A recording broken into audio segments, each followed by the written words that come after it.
اللہ تعالیٰ کو دیکھنے کا احمقانہ سوال اور اس کا انجام۔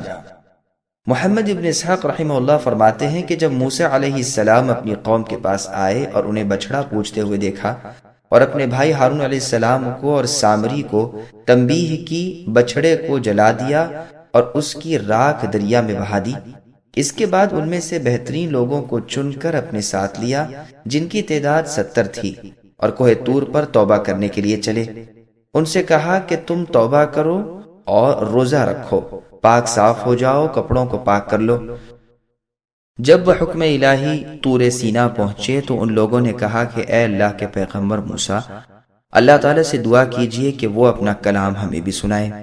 جب موسیٰ علیہ السلام پہاڑ کے پاس پہنچے تو ایک بادل نے آ کر سارے پہاڑ کو ڈھک لیا اور آپ اسی کے اندر اللہ تعالیٰ کے قریب ہو گئے۔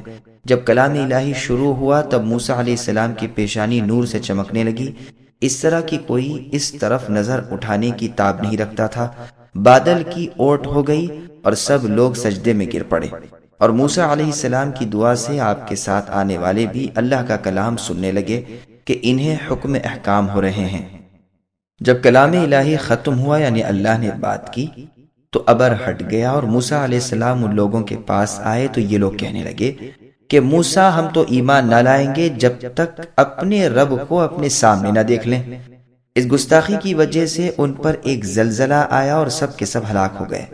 اب موسیٰ علیہ السلام نے خلوص دل کے ساتھ دعائیں شروع کی اور کہنے لگے کہ اس سے تو یہی اچھا تھا اے میرے رب کہ ہم سب اس سے پہلے ہی ہلاک ہو جاتے۔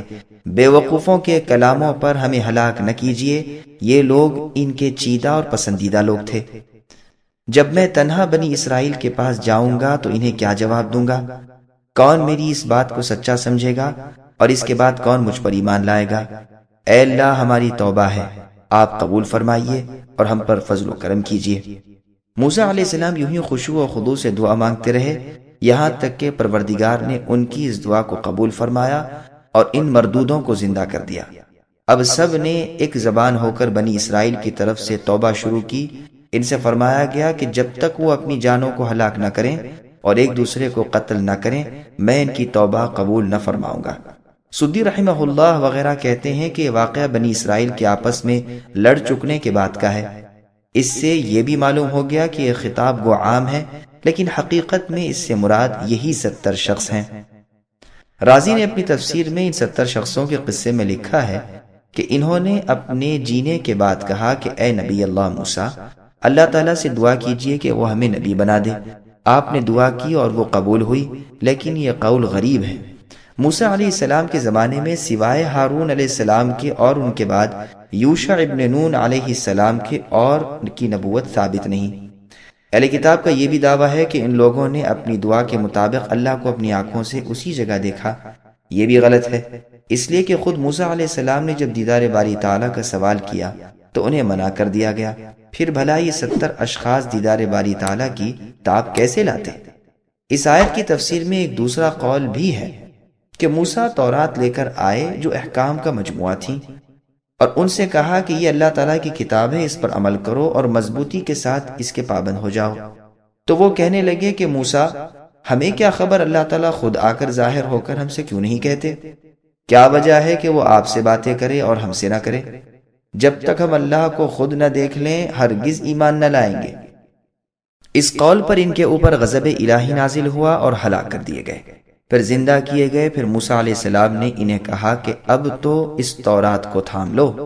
انہوں نے پھر انکار کیا۔ اب کی مرتبہ فرشتے پہاڑ اٹھا کر لائے اور ان کے سروں کے اوپر معلق کر دیا، یعنی لٹکا دیا کہ اگر نہ مانو گے تو یہ پہاڑ گرا دیا جائے گا اور تم سب پیس ڈالے جاؤ گے۔ اس سے یہ بھی معلوم ہوا کہ مرنے کے بعد یہ جی اٹھے اور پھر بھی مکلف رہے، یعنی احکام الہی پھر بھی ان پر جاری رہے۔ ماوردی نے کہا ہے، بعض لوگ کہتے ہیں کہ جب انہوں نے اللہ تعالیٰ کی یہ زبردست نشانی دیکھ لی، مرنے کے بعد زندہ ہوئے، تو پھر تکلیف شرعی ان پر سے ہٹ گئی، اس لیے کہ اب تو یہ مجبور تھے کہ سب کچھ مان لیں۔